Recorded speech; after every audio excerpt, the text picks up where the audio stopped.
میری ماں بہنوں تمہیں میک اپ سے کوئی منع نہیں کرتا،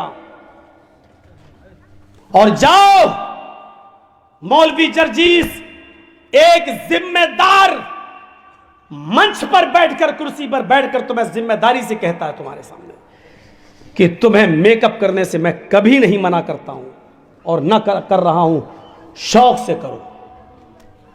ایک چیز کی اور اجازت دیتا ہوں، فیئر اینڈ لولی تھوڑی سی نہیں، پوری کی پوری نکال کے لگا لو، میں منع نہیں کر رہا ہوں، جائز ہے تمہارے لیے۔ یہ مولانا کیا کہہ رہے ہیں؟ ہاں، پاؤنڈز کی کریم پوری نکال کے لگا لو۔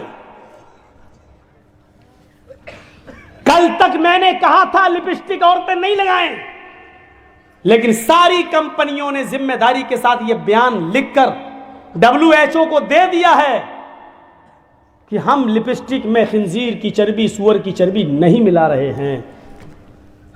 اس بیان کے آ جانے کے بعد مولوی جرجیس اب تمہیں کھل کے اجازت دیتا ہے کہ تم اپنے ہونٹوں پر جتنی لپسٹک چپڑنا چاہو چپڑو، لیکن یاد رکھنا صرف اپنے گھر کے اندر، اپنے شوہر کے لیے۔ سمجھ رہے ہو؟ اللہ کے رسول نے فرمایا کہ مرد کی خوشبو وہ ہے جو اٹھتی ہو اور مہکتی ہو، عورت کی خوشبو وہ ہے جس کا رنگ دکھائی دیتا ہو لیکن اس کی خوشبو چھپی ہوئی ہو۔ یعنی عورت خوشبو لگا کر، پرفیوم لگا کر گھر سے باہر نہیں نکل سکتی، چمیلی کا تیل لگا کر گھر سے باہر نہیں نکل سکتی، ڈابر آنولا کا تیل لگا کر گھر سے باہر نہیں نکل سکتی، خوشبودار کوئی چیز لگا کر گھر سے باہر نہیں، کیونکہ عورت کی خوشبو، عورت کی زینت اس خوشبو میں ہے جس کی خوشبو ظاہر نہ ہوتی ہو، دوسرے کو نہیں لگتی ہو، اور اس کا رنگ ظاہر ہو۔ لپسٹک لگائیے، رنگ ظاہر ہے، کریم پاؤڈر لگائیے، پڑوس کی عورت بتا دے کہ آج تو بہت زیادہ لگی ہے، تم تو کالی تھی، آج تو ہیما مالنی لگ رہی ہو۔ کوئی حرج کی بات نہیں ہے، خوب لگاؤ، میں منع نہیں کر رہا ہوں، لیکن گھر کے اندر عورت کی زینت ظاہر ہو جائے، شوہر کو اس کا رنگ ظاہر ہو، لپسٹک، لیکن باہر لگا کے نہیں نکل سکتی ہو۔ باہر لگا کے نکلو گی تو پتہ نہیں لگتا ہے جیسے پتہ نہیں کس مرد کا خون چوس کے آ رہی ہے، باہر نہیں۔ شوہر گھر میں ہے تو شوہر دیکھ رہا ہے، زیادہ سے زیادہ اتنا سوچے گا کہ میرا خون چوسا، وہ تو زندگی بھر چوستی ہو تم، آج چوس لیا تو کیا ہو گیا، کوئی مسئلہ نہیں۔ عورت گھر میں لپسٹک بھی لگا سکتی ہے، کریم پاؤڈر بھی لگا سکتی ہے، جو چیز نہیں لگا سکتی یا نہیں کر سکتی ہے وہ صرف یہ ہے کہ عورت اپنے سر کے بال نہیں کاٹ سکتی ہے، اتنے بھی نہیں، اتنے بھی نہیں۔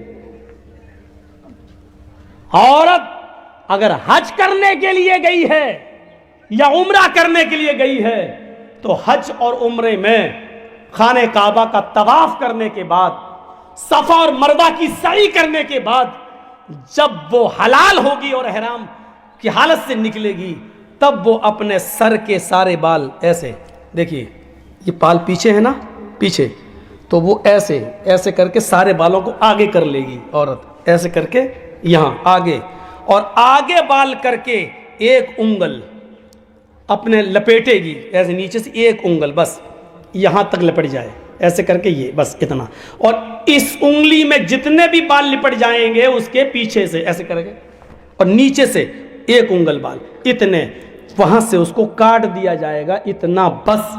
حج کے میدان میں صفا مروہ کے چکر کے بعد بھی عورت کو ایک انگل سے زیادہ بال کاٹنے کی اجازت محمد رسول اللہ نے نہیں دی ہے۔ کیسے ماں باپ ہو، کیسے سرپرست ہو جو اپنی بیٹیوں کو بیوٹی پارلر پر جا کر کھلے عام آدھے آدھے سر کے بال کاٹنے کی اجازت دے رہے ہو۔ حرام ہے عورتوں کا اپنے سر کے بالوں کو کاٹنا۔ نقلی بال لگانا یہ بھی حرام ہے، جس کو ہم کہہ سکتے وگ استعمال کرنا بھی حرام ہے عورت کو۔ کچھ مولانا لوگ بال کو کاٹنے کی اجازت دیتے ہیں، کیا کہتے ہیں؟ اللہ کے رسول صلی اللہ علیہ وسلم کی بیویوں نے، کچھ بیویوں نے بھی اپنے سر کے بال کٹائے تھے، بے شک کٹائے تھے۔ مولوی جرجیس اس بات کو مانتا ہے کہ اللہ کے رسول صلی اللہ علیہ وسلم کی کچھ بیویوں نے اپنے سر کے بہت سے، یعنی آدھے سے زیادہ، آدھے بال کٹائے تھے۔ میں مانتا ہوں اس بات کو، حدیث ہے، صحیح ہے، لیکن آپ کو یہ بھی جاننا چاہیے کہ اللہ کے رسول کی ان بیویوں نے وہ سر کے بال کب کٹائے تھے۔ اللہ کے نبی صلی اللہ علیہ وسلم نے فرمایا کہ اللہ تعالیٰ نے مرد کو داڑھی سے خوبصورتی دی ہے اور عورت کو سر کے لمبے بالوں سے خوبصورتی دی ہے۔ عورت کی زینت اس کے سر کے بال ہیں اور مرد کی زینت داڑھی ہے، داڑھی ہے۔ تو جو عورت کی خوبصورتی ہو اس کو کاٹنے کی اجازت اللہ تعالیٰ کیسے دے دے گا؟ نہیں دے گا۔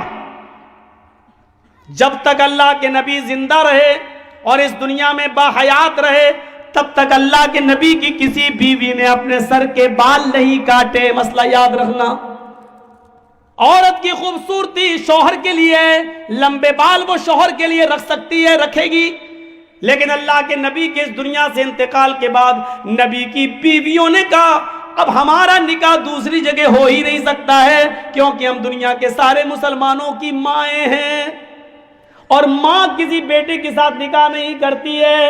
اب ہم دنیا میں کسی بھی مرد کے ساتھ جب نکاح نہیں کر سکتے ہیں، سب میری اولاد ہے، سب میرے بیٹے ہیں، اور اللہ کے نبی اب جس دنیا میں رہے نہیں، تو اب اس خوبصورتی کا کیا فائدہ، اب اس زینت کا کیا فائدہ؟ میں بناؤ سنگار کروں تو کس کے لیے کروں، زیب و زینت کروں تو کس کے لیے کروں؟ یہ سوچ کر انہوں نے اپنی زینت کو ختم کرنے کے لیے، اپنا بناؤ سنگار کو ختم کرنے کے لیے ان کے سر کے بال انہوں نے کٹائے۔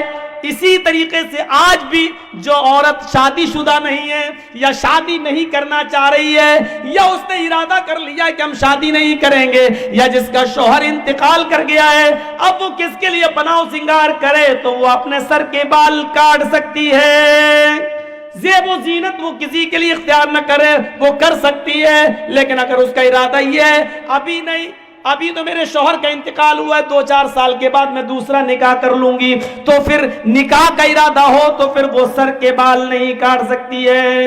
عورت کے لیے سر کے بال کاٹنا جائز نہیں ہے، وگ لگانا جائز نہیں ہے، نقلی بال جوڑنا جائز نہیں ہے۔ اپنے سر کے لمبے بالوں کی چوٹی بنا سکتی ہے، اس کی چوٹی بنانا جائز ہے، لیکن معاف کیجئے گا سر کے سارے بال کو اکٹھا کر کے گول بنا کر اپنے سر پر رکھ لینا یہ جائز نہیں ہے۔ گھر کے اندر کر سکتی ہے، گھر کے باہر جوڑا بنا کر بال لپیٹ کر اور ادھر اکٹھا کر لینا، کلپ لگا لیتی ہیں اور اتنا اونچا کر لیتی ہیں، لگ رہا ہے جیسے قطب مینار اپنے سر پہ کھڑی کر دی اس نے، یا ایسا لگتا ہے جیسے ٹلو پمپ رکھ دیا ہو موٹر۔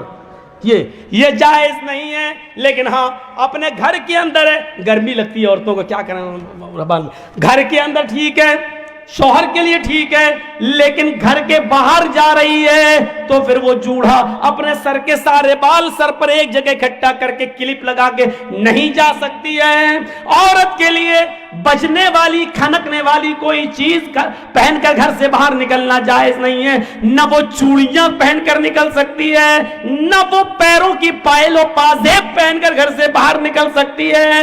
ہاں سن لو میری ماں بہنوں، اونچی ایڑی کی چپل پہن کر بھی، اونچے ہل کی چپل پہن کر بھی تم گھر سے باہر نہیں نکل سکتی ہو، تمہارے لیے جائز نہیں ہے، کیونکہ وہ بھی بچتی ہے۔ جب تم اونچے ہل کی چپل پہن کر نکلتی ہو تو وہ سیمنٹ کی بنی ہوئی سڑکوں پر آواز کرتی ہے، کھٹ کھٹ کھٹ، وہ ادھر آواز کرتی ہے کھٹ کھٹ کھٹ، ادھر نوجوانوں کے دل دھڑکتے ہیں دھک دھک دھک، سننا پڑے گا۔